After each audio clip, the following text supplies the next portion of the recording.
Live well and thrive. The future of wellness starts here. The movement transforming health and wellness worldwide. Live longer, move smarter, feel unstoppable. Hi, it's Mike Torchia, and welcome to Live Well and Thrive. I have a very special guest, a very dear friend of mine, Richie Palmer. You may know him from Mulberry Street Pizzeria here in Beverly Hills, and I think he's got it in Vegas and Hawaii. He's such a dear friend. We used to hang out years ago at Peachtree's, his nightclub. I used to go all the time, and in Westchester County, we used to hang out. And then we lost touch with each other. And I came out here, he came out here separately. And then probably about 20 years ago, we ran into each other out here. And it's like we never stopped talking. So, Rich, I want to welcome you to the show, man. Thank you, sir. I mean, it's you have the American success story, man. I do. Coming from the Bronx, come to California. South Bronx to California. But we made a few stops on the way. Sure. It wasn't direct flight by any means. So, like, when you left New Rochelle, where did you go? When you know you had the club there in New Rochelle? Yeah, I never really lived in New Rochelle. I was married for 7 years, and we lived in New Rochelle. But I'm from upstate New York. In reality, I was born and raised in the Bronx till I was about 10, 11. Then we moved to the Hudson Valley, Appalachia area, or Putnam Valley, Mayapack nice area. there, Yeah, it's beautiful, magnificent. And it was like from the city to urban life to hillbillies, if you will. Not to be politically incorrect, but... I used to, my family had a house in Cold Springs. Oh, yeah. Well, the Cold Springs is way down. That's Westchester. Not as far as you were, but... No, we were the foothills of the Appalachian Mountains and the Hudson Valley and Peekskill, New York. Oh, yeah, it's beautiful up there. Yeah, it's magnificent. Yeah, I used to go hunting up there in Peekskill. You can't go hunting anymore. Yeah. You and Frank Stallone are the last two hunters. Yeah, right. No, that was when I was young. But to answer your question, I went from New Rochelle. I just had enough, and we got divorced. And at the urging of Mickey Rourke and Giuseppe Franco, famous hairdresser, I came to visit, and I stayed. You know, we had met in the 70s in acting school. Jay Acavone, Eddie O'Neill, Lou LaRusso. Sly wasn't in that gang.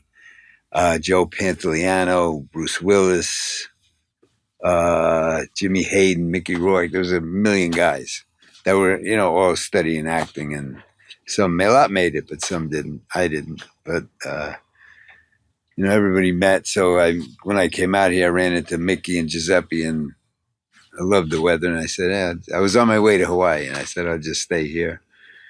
And it's been 36 years. 36 years that I'm here. Incredible. Yeah. It's not as nice as it used to be, but it's still nice. Yeah, it's still nice. Come on. The weather's beautiful. No, it's nice. It's beautiful. But LA in the 80s was very, very special place. Yeah, it was. Now, the internet with the influencers and the TV show, everybody's famous, and it's crowded, and it's no longer like Beverly Hills is not like a small town anymore it was. Yeah, I felt like Hollywood used to be authentic. Yeah. And, you'd look up to these actors. Yes. And now you got reality stars that are becoming super successful. Oof. And they're not very nice people. Well, some of them are. Some of them are. Some of them are. Like anything else.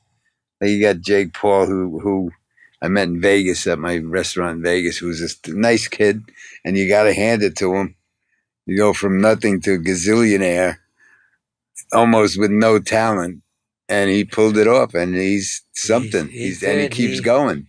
He's a marketing machine. Yeah. I met his brother and his father. Yeah. Many years ago, and they're bodybuilders. And the father used to compete. Is that right? He used to follow my career. Really? So we kind of bonded because he wanted to shoot a video at a house that my client owned. It was in Bel Air. It was the house that was for sale for $250 million, one of the biggest. Yeah. So I brought him over there so he can film some funny things for his skits with his brother. And I got to say that, he was a complete gentleman. Yeah, absolutely. Both of them. Both of them. Father was very, very As nice. are the Diaz brothers, I'm not that big into reality, but the Kardashians come into my restaurant, couldn't be nicer. Yeah. polite and nice, and most of the UFC guys and the WWE guys are all cool. They're all Yeah, great. but you know what I loved about your restaurant is like you could see the most famous people there, and they're talking to everybody. There's no attitude. They're sitting out on the sidewalk with the table there, and they're eating pizza and loving life, and people coming over and they're doing selfies. It's like it's not like a typical Hollywood scene. No, it's more grounded. Well, it's on Cannon Drive, which is away from the tourist vibe. So you get a lot of locals. You get some tourists, but everybody's pretty cool. And we've had everybody from Rodney Dangerfield to De Niro to Mickey, of course, and Sly and Arnold and this and this and Sean Penn and Joe Pesci, and everybody comes there, and it's like being at home, and everybody interacts, and nobody bothers anybody. No, it's beautiful. And then didn't you originally partner with Jimmy Kahn when it first Jimmy opened? was my partner, when we opened. I tell you the truth, it got too busy and he didn't want to deal with it. He thought we were going to open a little place he could hang out with his friends, and it took off, and he said, get me out of here, so we bought him out. So I constantly have so many people telling me how they love your pizza. Yes, sir. What do you think makes it different? Because so many other pizzerias out here just can't cut it like New York. Or like anywhere. See, New York's not that good anymore. I haven't been to New York in a decade, but it wasn't that good when I was there. It's just like anything else, Mike. I remember you as a bodybuilder. There was bodybuilders, then there was you. You know, I always tell people that want to know how to make it, you got to find what you like, become an expert at it, and institute it, live it 24/7, 365. So growing up in my beginning years and then later in acting school in Manhattan, you go to all the pizza places because you eat pizza. We had no money, you eat Chinese food, egg rolls and fried rice and pizza. And you just learn. I took the best parts of what I like. Took the sauce from a place, and the guy was kind enough to give me the recipe for the sauce. Then you go to Johnny's in Mount Vernon, and they slice the cheese, and I slice the cheese. And people say it's nothing, but it's actually a big part of it is how it cooks, and the temperature you cook it at, and the oven you use, and the deck that you use. So you got to know what you're doing. And a lot of people buy the sauce. It's no good. And they use cheap cheese to make money. And you just got to, if you want to make it the best, you can charge, the most. And my place in Vegas charges $10 for some slices. Wow. You just got to use the great ingredients, and you got to care. If you don't care, it's not going to happen. As you know, I don't have to tell you that. If you care, it happens. Now, someone was telling me that it was Louis Lombardi. He does the... Yeah, I love Louis. Louis used to come in my club in New York. When he was a kid, I wouldn't let him in. Really? Yeah. He used to sneak in. He's such a good guy. Great guy. He was telling me that when you make the pizza dough, how long you keep it out is important. Of course. It's every little thing, every element. Yes, exactly. You go to Mastro's over here. Steak's unbelievable. Yeah. And the meat is prime meat that Steak 48 will buy, that this place will buy. The ovens at Mastro's are the key. And the chef, Walter. Yeah. Is the chef, and he's great. He knows what he's doing. But again, a guy if you want to succeed in your field, you got to become an expert at it. And that's what I did. I'm not a chef by any means, but I make the best pizza around. Where's your favorite pizza? Siri, you don't have to say me. No. Well, I haven't eaten a store-bought pizza maybe 25 years. Really? I make my own pizza. You don't eat it if you go out. You've never had my pizza? No. Get out of here, really. No, I never did. You're the only one. I'm not the only one. Jesus. No, but I sit there and I see everybody eating. But the thing about it is I'm always doing these shoots, and I got to be careful of the water. I'm always perfectionist. Yeah. I want a camera, and I know if I eat the pizza, I'll hold a little fluid because of salt, and I want to be careful. But I hadn't eaten for such a long time that it's not like I miss it. Uh-huh. But I'll definitely make sure I have it. Yes, please. And I will. But I hear people love the sauce. It's great. It's the best. I mean, you cook it just right, because I think some pizzerias sometimes burn it. Yeah. Burn the top crust and the bottom too much. Yes. A little bit is good, right? It's like any restaurant you go to. There's good ones, there's bad ones. Now, how many restaurants do you have? Right now we have Encino, Sherman Oaks, 2 in Beverly Hills, and 1 in Vegas, and we're working on another one in another place. I won't I tell heard you the about. Vegas is really doing well. Vegas is crazy busy, and we put everything we learned over the 35 years into it. We got great staff. My nephew Darren's the GM, youngest GM on the Strip in Las Vegas, 21 years old. Wow. And he's amazing. And we had a lot of help. We had a lot of Mark Wahlberg, and Mike Tyson was kind enough to let me put a big 15-foot statue of him. I go back to when Mike was a kid. My cousin Tom Patty was his roommate up in the Catskills when they were 13. So I met Mike. He was about 16, 17, and he was kind enough to let me put a statue. And all the celebrities come in, and Dana White, and who's my hero, my new hero. I have Steve Wynn, Frank Mancuso.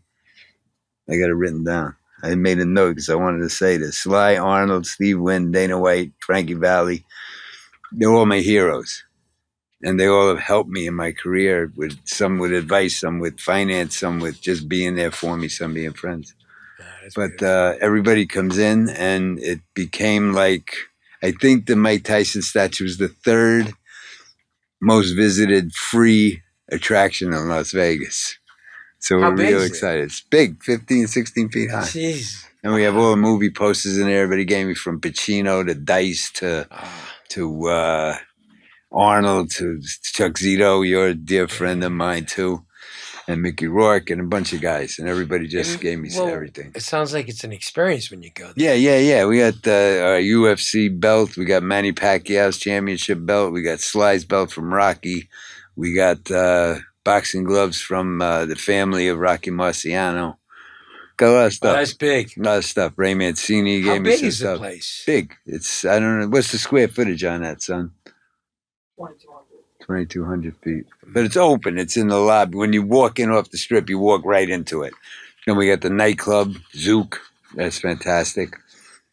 We got the showroom with Kelly Clarkson plays there, and Jackson, Michael Jackson. What's her name? Michael Jackson's sister. I'm blanking out. Janet. Janet Jackson. Yes, forgive me, Janet. Oh my God, man. she's amazing. And she's there, and a bunch of the country singers are there. What's the girl's name? Carrie Underwood. Carrie Underwood. It's a big draw. So we got the casino, the nightclub, the day club, and the showroom. So we got a line at 4 a.m. Not that I've ever seen it at 4. I'm too old. I spent half my life at 4 a.m. But yeah, it's big. Wow. Real big. Real good. I remember years ago, I used to see you run around dropping off pizza. Yeah. Running up Cannon. Yeah. That's how great you were. Yeah. You would just give pizzas to different people that worked in the stores. Yeah. They always loved that. Because they knew it was great, and I knew they loved it. I knew they'd come. I did it today. I was walking down into a store that just opened, Wilson's Tennis Store on Beverly Drive. I walked in, looking around. I said, "You guys want a pizza?" Sent it over. It called up. "Thank you. We love it. We'll be in this week." So, yeah, you got to really care. Now, how did you come up with the name Mulberry Street? Jimmy Kahn. I hated that name. I didn't want to do it, and he pushed me into it. Wow. But it worked, so we keep it. It's too late in the game to change. It's 36 years. No, everybody knows what Mulberry Street Pizza is. Yeah. We're famous. I go anywhere in the world. People will say, I've been in Rome, Paris, here, there. Somebody always says something. The KTLA News, the weather guy. Mark. Oh. Talks about you all the time. Yeah, he's great. He's a good dude. Yeah. We became very friendly. He's a great guy. He had a stroke. Yeah, I heard. But what a beautiful man. And his wife, I forget her name. His wife is on the show. Was on the show too, I believe. But he's a great guy. Yeah, he plugs me all the time. Yeah. All the time. He always finds a way to bring you up. Yeah. We've been mentioned on Oprah, Jay Leno, Kimmel, everybody. We've been mentioned on everything. Been in every magazine, People, Us, all this over the years. Quite proud. Well, I love the fact you have your family. Oh, yeah. Running the business, right? Yeah. Well, Darren runs Vegas. Cousin of mine's over here in Beverly Hills. And my son opted out of the business. He loves the business, and he said, "You can never sell it. I want it, but he doesn't work there. He works for Marvel Studios, so he's like in the movie business. He doesn't care about the Hey, he's a good. restaurant. You did good. Thank you. He's a good boy. All your family. Yeah, they're good. Great. Good bunch. We got a couple of black sheep, but they're all right too. That's nice. We were We were black sheep when we were young, Yeah, right? a little bit, You know? a little bit. But we had a good time. We did. That was it was a special time, especially in New York. New York in the 70s was just amazing. It was fun. It was safe.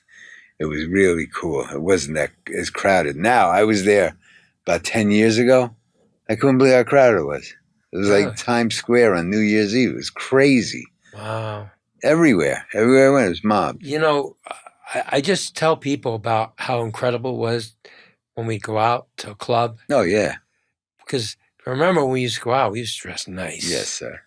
Women would just dress to the Yes. nines, right? Yes. Today, these kids go out, they're grunge, right? That's Mickey Rourke did that. He You made know? the grunge look And appealing to everybody. I like the fact that we go and get them our suits, Yeah. and the shoes, the watch, get the hair cut just right. Friday night, we're going to hit the Peachtree or Fudgies or Milky Way or whatever it was, Yep. or Studio 54.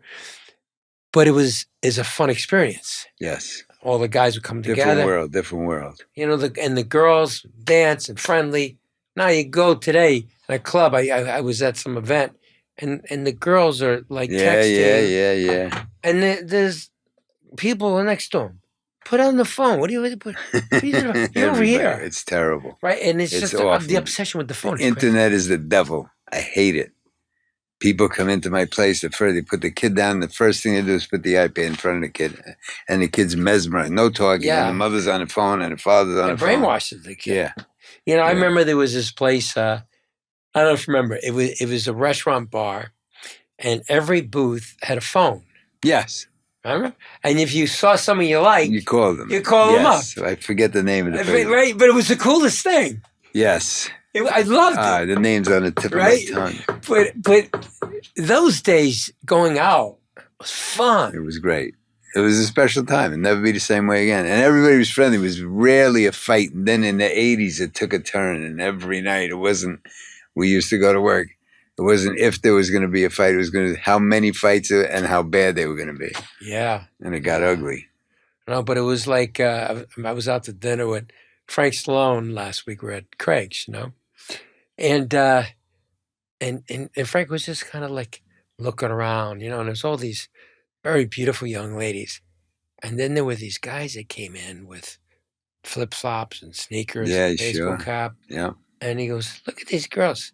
They should have a little more respect for themselves. Of course. Why they... Different era, different time. You know, and it's Different just... I even time. say to Craig, why do you let these people come in? With the baseball cap and the shorts. Mike, what are you going to do? It's hot. That's what they do. You know, they do. I have a picture in Cannon Drive. My dad, my father, God rest his soul, in Yankee Stadium during the day game, and every man had a hat and a suit and a tie. Every one of them in the stands. Every one of them.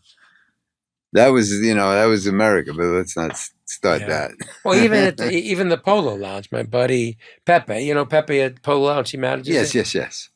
You can't wear a hat, and you can't wear ripped jeans. Right. I mean, for a fact, they uphold proper attire. Yes. Which I think more people should do. Yes. It's a shame that they Absolutely. don't. Well, again, you can't. It's hard. Vegas, you used to not be able to get in the showroom without a suit on. When I went to Vegas the first time, I think it was 1972.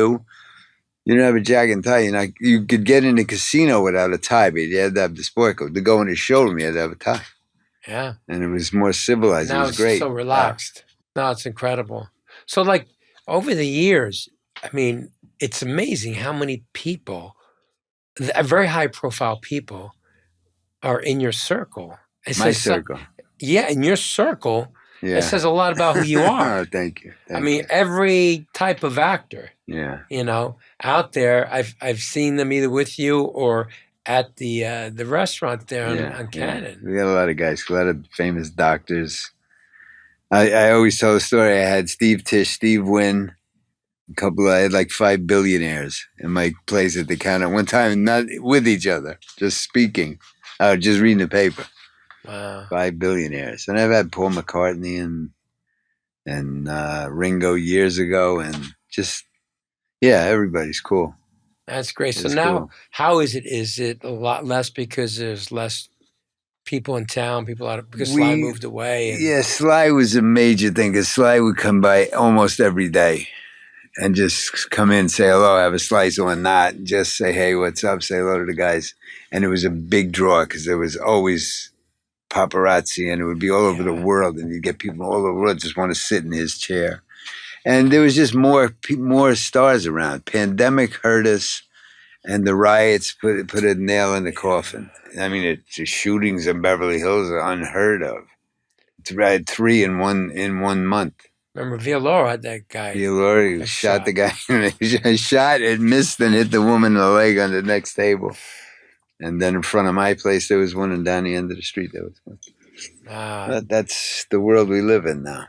Yeah, different place. It's a shame, man, because I look forward to going to Cafe Roma. Oh, yeah. And I'd always see you. Yeah. I'd always see you. Of course. I was there half day. I'd walk across the street 10 times a day with Giuseppe Franco. We'd walk, let's do the walk. And we'd walk through Cafe Roma. Yeah. And every movie star in the world was in there. I know Arnold used to come to the pizzeria. Has he come by? Yeah, Arnold's always there.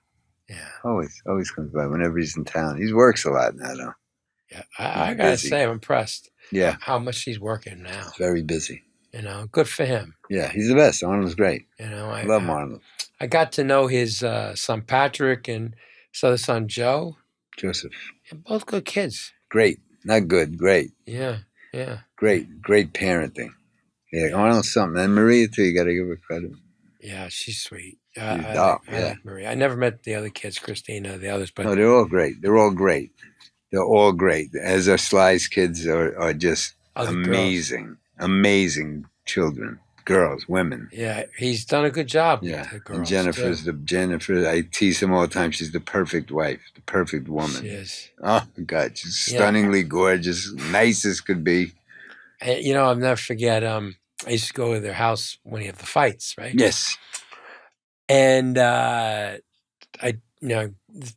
had all kinds of food out. And she goes, well, Mike, I know you eat a special diet. You're not going to have pizza, right? Guy Fieri's there, and they had all these other guys. Jake Glazer's there eating stuff in the face. So she goes, let me make you a plate. Yeah, sure. She made me grilled chicken. Yeah. No, she's the best. A nice salad. She's the best. A light Italian dressing. And she said, go watch a fight. It's the next slide. And she'd bring me the plate. Yeah. No, she's the best. I mean, what woman does that? The best. She's the best. She's the greatest. You know, I mean. The greatest. As are the girls. The girls are great, too. Yeah, they are. Well, I know they moved to Florida, then I think the girls once in a while come back. Yeah, well, I see them once in a while. Yeah. I saw a couple, Sistine a couple months ago. She was online to get in the sale place. You know, the sale store they have. There's a big line down the street. So I said, Sistine, come on, get you in. She said, no, I'll wait in line. Beautiful. She's a good kid. Beautiful. All of them. Unbelievable. So now, what's your goal now? I mean, are you going to retire? What do you want to do? I was talking to Darren, my nephew, today. I'm not going to retire, but I'm definitely going to slow down. I'm 70.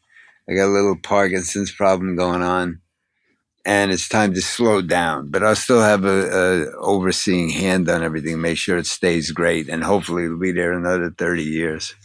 Now, with the Parkinson's, how long ago did you get diagnosed? I got diagnosed 1.5 years ago, but I have what they call benign Parkinson's. It's very slow moving, so it's not real aggressive. As long as I work out and I get help from James. You know James Bennett, my friend James. He's got the Kempo studio down in West LA. He's a real badass and a beautiful friggin' human being. Like, this guy came out of nowhere. And we weren't that, we're friends, but we weren't like hanging out. Yeah. And he heard I was sick and he came to me and he says, I want to see you every day. Don't bring any money with you. Just want to see you every day, and I'm going to help you get through this. And I go there almost every day, and he does a few rounds on the pads, few rounds. I trained with Freddie Roach's gym for, not that I'm a boxer by any means, I don't get any fights, but I worked out at Freddie's for about 10 years with Ernie Zavella and Liam Vaughn and a bunch of the guys up there with Freddie himself. And I go do 3 or 4 rounds with James on the pads and 3 hitting the bag, and it helps so much with the Parkinson's. It's like you work out and you walk out of there and you're alive. It's gone. It's not there, and it'll come back in a few hours. But I don't have it bad. So You look great. Yeah, I mean, you're lean. You look healthy. I'm working out. I'm working out. Yeah, it's great. Yeah, so I'm getting through it. There's nothing you can do. You can't get rid of it. It's uncurable. Now, do you have to take medicine? I take one pill a day, and it messes with you a little bit. It could make you tired, can make you groggy. Your mouth hangs down a little bit, but you fight it off. You just shake it off, because you'll slow down. You start walking bent over. You shake it off, Right. and walk erect, like I know you do. I see you walking all the time, and you get through it, and do a little karate training with James. And that's what you do. You got to keep, there's nothing you can do about it. This is But what you always ate clean too, right? Yeah, and I had a rough time in the 70s. A little too much drinking, a little too much partying, a little too not enough sleep, and it was just, again, I came from literally the foothills of the Appalachian Mountains, and in the middle of nowhere, which was, my father was kind enough to do that for us, to get us out of the city and give us fresh air and health. And I got smacked in the face when I wanted to be an actor. I went to move to the Bronx again, and I just wasn't equipped for it. And I was thrown in from big trees to beautiful girls and tough guys and this and that, and you're attracted to the flash, and you got in the nightclub business, which I would never recommend for anybody to let their kids do. You become a bartender, and then I bought the place, and then I just, I was like a kid in a candy store, and I overdid it. And not that that had anything to do with my disease, but it's just, when you say, did you eat healthy? Hell no. I was eating terrible, and I was washing it down with 7 and 7. So yeah, but over the years, you always look great. Lately, the last 20 years, I was married to Raquel Welch, and she was a yogi, and she didn't eat anything bad. So when we were together, she'd eat meat, but there was no sugar, there was less carbs, and it was this emphasis on working out, and that's when I really started to work out. How did you meet Raquel Welch? We were at I was at the ESPY Awards on a date in New York at the Garden, and I had seen George Foreman was standing there, who used to come to my place, and I went over to say hi, and she walked by, and I said hello, and she turned and looked at me, so I gave her my card, and she came and saw me, and started dating. We went to Agos with Paulie Herman, the late, beautiful love of my life, Paulie Herman. I love Paulie. He was the greatest. I miss Paulie. Oh, God. So many nights in Columbus and New York. When they talk about movie stars, he knew everybody. Yeah. Everybody knew Paulie. And he's a beautiful guy. He was on board of the actor studio. He was quite a character. He worked for NASA. Did he really? Oh, yeah. He went to RPI. He was a friggin' rocket scientist. A little weird. Yeah. Couldn't get through the day, navigate, but he was special. I remember when he was at China Club in New York. Yeah. And it was one night I was in with this friend of mine that we used to hang out. It wasn't a Thai friend. And the kid his father was a couple with the Lucchese family. So, of course, he thinks he's invincible, right? And we were going to, on Monday night, and we were met at midnight at the China Club. And when we got there, I said, listen, I got my buddy coming, Bo Dietl. So be cool, because Bo at the time was a detective in New York, right? Yeah. And I said, just be cool, okay? Because I know he's very boisterous, and and he's very kind of alpha, real heavy alpha personality. And he goes, well, Mickey, listen, I got these really hot chicks coming. We're gonna have a good time. So we go down the stairs, because when you go to the China Club, you go down the stairs, and to the right there was this little riser, and there were tables there, I think 3 tables, and it had a card that said reserved. So Jerry goes, let's grab that table. I go, no, Paulie tells me you can't touch those tables. It's reserved for, the family. He goes, I'm family. So he takes the card and he rips it like that, throws it on the ground. I said, Jerry, I don't feel comfortable with this. And at first, Paulie wasn't around, right? And he says, don't worry about it. You know who my father is? I said, yeah, but why do you want to take this table? We can have the girls come. We can go We go to the other side, which quiet. No, I want everybody to see who we are. This chick's super hot, right? So sure enough, Bo had told me at the time I had a beeper, and he's like, I'm on my way, right? And I said, well, yeah, Bo be here. And he goes, great. Yeah, Bo's out here. He's a cool guy. He's a cool guy. So I want to meet him too. So this little guy had a cigar and a hat, was with this big tall dude. And he goes, guys, you're going to have to get up. This is my table. And Jerry goes, I don't see your name on it. Was your name Reserve? And the guy goes, don't be smart ass kid. And he goes, well, what are you going to do about it? And then the little guy looks at the big goon. He goes, I'm going to have to remove you. So sure enough, the guy comes over closer to Jerry because Jerry's doing the provoking. And the guy hits Jerry in a ring and chips his tooth. And the guy, he just loses it. And then he opens his jacket. He had 9mm. He unsnaps it, takes it out. I'm going to kill you. And then, so I never seen a big guy move that fast. He ran up the stairs. Of course, Jerry wasn't shooting at him. He was shooting above him. He's shooting. Nice. Right? Nice and he's shooting above him. Yeah. Then he's screaming, Mikey, pick up the casing. Oh, God. So then all of a sudden I see Paulie. It's like, what the fuck's going on over here, right? And I go, this guy, he got a little hot-headed, got an argument with Mike. This guy's a family. You don't mess around with these guys. I told him. And he goes, listen, take those casings, toss it in the sewer, and get the fuck out of here. Go through the back door. So he let me out the back door. Sure enough, Jerry's running down the street, with his gun in his hand. And Bo just parked in a lot. And Bo sees him with a gun and people yelling. Jesus. So Bo tackles him. Now, Bo doesn't know that's the guy he was meeting in the club. Yeah. Tackles him, arrests him, and the next day Bo calls up. He goes, so, I had a very interesting evening. He said, I was told there was a bodybuilder, big tan guy, and he was grabbing up the shell casings. I said, oh, really? I said, I never got it down. He goes, good. Remember that. You never got down there, right?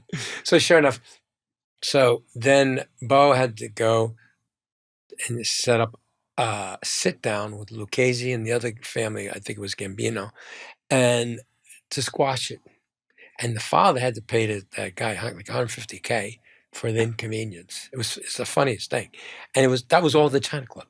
And Paulie was the one that was like, he was like a savior. Yeah. I mean, he made sure the cops knew nothing. Paulie said, I don't know who this guy is, But you know how Paulie is. He's loyal. Yeah. But I'll never forget that time. It was the craziest wild. Yeah, it sounds like a crazy story. But that's, but that's what it was like when the clubs. The China Club on Monday nights. Yeah. I was only there a couple of times. Yeah, but it was like everybody was there, Yeah, oh yeah. Yeah, it was very popular. They had one here for a minute on Hollywood Boulevard. Yeah, but take off. They had Heartbreaks too. Remember Heartbreaks on Varick Street? No, I never went there. Oh, you never went there? That was on Monday night also. Really? Yeah, it was very big. Yeah, but you tell people today what the clubs were like. Different world. It's a whole different world. Clubs now are nuts. You work $10,000 for a table. I can't believe that. Yeah, no, seriously. Well, 10, and a big 10K. bottle of booze in a way. I was only in one after I went with Mike. After I think forget who he fought. We went to a club in Vegas. It was like 10,000. He didn't pay anything, but all the people at that, it was like $10,000 for a table with a bottle, and they give you a waitress and this and that. When we were there, it was $5 to get in or $10 to get in, and you bought your drinks, and I thought it was great. Yeah, it was better. No, but today it's so impersonal. Yeah, and I saw that people showed more respect when you go to a club. Yeah, now it's gotten it's business now. Actually, is just very indifferent. Yes, And have you been to the Poppy's Steakhouse? I heard in Vegas. Oh my God! Is that what the gold plated? They have $1,000 steak, and when you order the $1,000 steak, the place goes insane. Insane. You got to experience. I don't want to blow it for anybody. Go to Poppy's Steakhouse. Order the $1,000 steak. You won't believe what you see. I have to go in there in a few weeks first. Go. You have to go. You have to go. I heard so many people say it's amazing. It's at the Fountain Blue. It's a bitch to get in, though, they say. But you won't have a problem. But if you do, No, call I got to connect there. we have a lot of friends there. But it is unbelievable. You have the time. I had a smile from ear to ear at the time of my life. It was so So cool. how was the steak? Steak was great. Great. And it feeds 4 people, 3 or 4 people. Oh, well, that's not bad. But I don't want to blow for everybody. What they do is amazing. Unbelievable. So much better than Mastro's. Different. It's like an old Hollywood nightclub. It looks beautiful. Oh, it's great. It's so much fun. Drank a little too much, but it was good. It's me though. Well, now, are you able to drink now with the medicine? You can have a drink or two every once in a while. You're not going to be pounding. I like to drink. I used to have a ball. I would go out and have a drink every night, but you can't do that anymore. So, but you can have a drink. You're not, I'm not supposed to eat meat of any kind. No chicken. All you can eat is fish and vegetables because it counteracts the meds. Oh wow! Yeah. Because if I let it go, I could be messed up in a couple of years. If you really give up to the disease, it could take over. So you have to be diligent with the pills. Because they hold it back. So if you don't take the pills and just go hog wild, you're screwed. You know Krista Rose? No. So Krista Rose has the Last Chance for Animals. He used to, good friend of Sly's, whatever. He has it too. Oh, really? The problem is, he refuses to take the medicine. No, you got to take the medicine. Medicine sucks, but Richie, you got to take it. He's really. Yeah. I just have tremors. They call it tremor something. Yeah. Well, that doesn't happen all the time. If I'm not nervous, if I'm calm, I'll get a little bit. But I sit home and watch TV. I'm fine. Except the UFC, my hands are going wild while watching the fight. Yeah. Right? But I got Dr. Taglietti in Cedars, who's like top of his game, and Dr. Malby, Andy Garcia, got me in Burbank, who's a genius also, and they got it down pretty good. Again, I had it for a year and a half. I'm fine. Yeah, you seem like you're doing great. Yeah, it's just you readjust. That's all. Yeah, well, it's I'm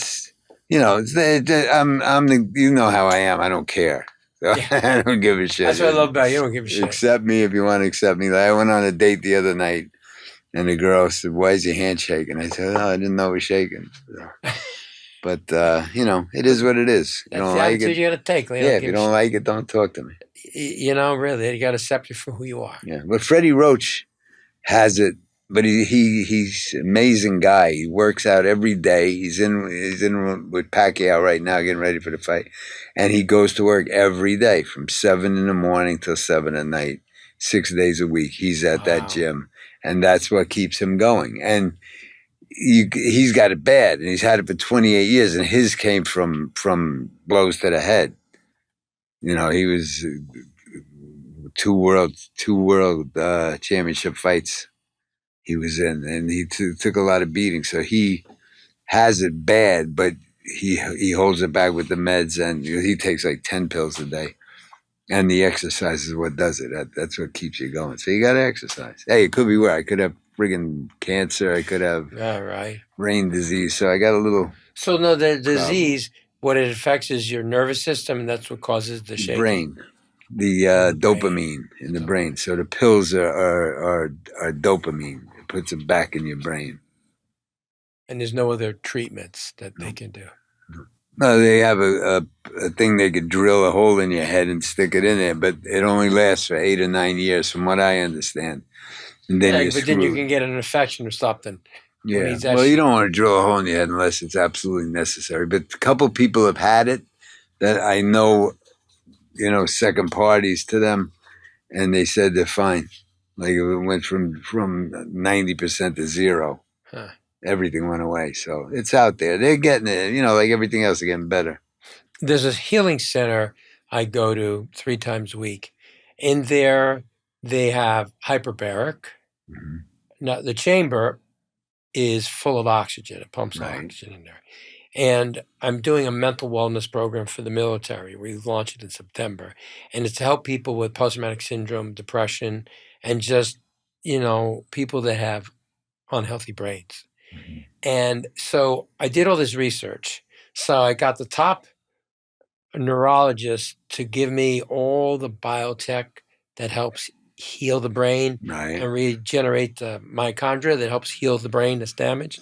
So in this place in Beverly Hills, right off of Robinson, they have the pulse table, which is called EMF, electronic magnetic frequency, and it stimulates the body for the mitochondria, which heals all cells. Then we put the people in hyperbaric for 1 hour chamber. You could just lay there, chill. You could play with your phone, whatever. And then we put them in the red light bed for 12 minutes. And I've seen people with MS, all these other dysfunctional issues, incredibly, like 60% better.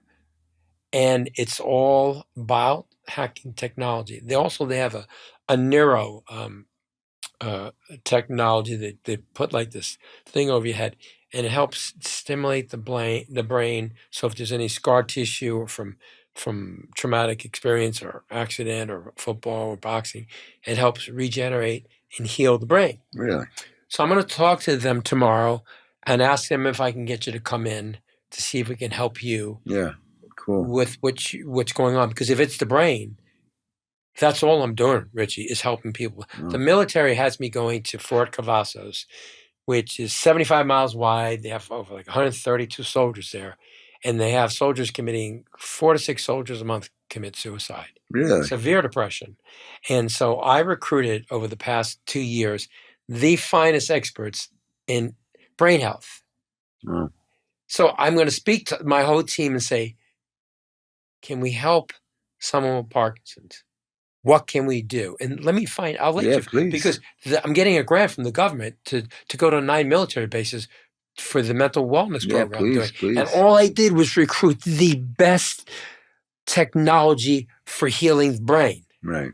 And I really think that if I could bring all those modalities together, and it shows that you're improving without having to add in new medicine or anything else, you actually could be the spokesperson for a new way of healing people without relying on drugs. Because either way, when you take a drug, it has to get filtered through the kidneys and liver. Right. And it still puts a strain on it, right? Sure. And weakens the system. But if we're using neurotechnology, because see, the EMF is electronic magnetic waves. It's going into your brain, your body. So it stimulates the mitochondria, which is what heals the body. Then when you're in the red light bed, the frequencies of the red light is not tanning. It doesn't tan you. It heals you. So if you have anything like for instance, you'll get a kick out of this. Every 3 years I go to the eye doctor. The eye doctor 3 years ago said, Mike, I think next time you come, you're going to have to get the surgery for cataract. And I go, why? He says, you're almost there, but by the time you come in 3 years from now, I'm going to recommend you get the surgery. So I go over there the other week, and for the eye examination, because he was going to schedule me for the surgeon to do that. And he goes, wait, I need to do it again. Dilated my eyes again. And I looked in the thing. He goes, did you have surgery? I said, what are you talking about? He goes, there's no sign of cataract. Cured it, From the red light. Wow. So that's what I'm saying.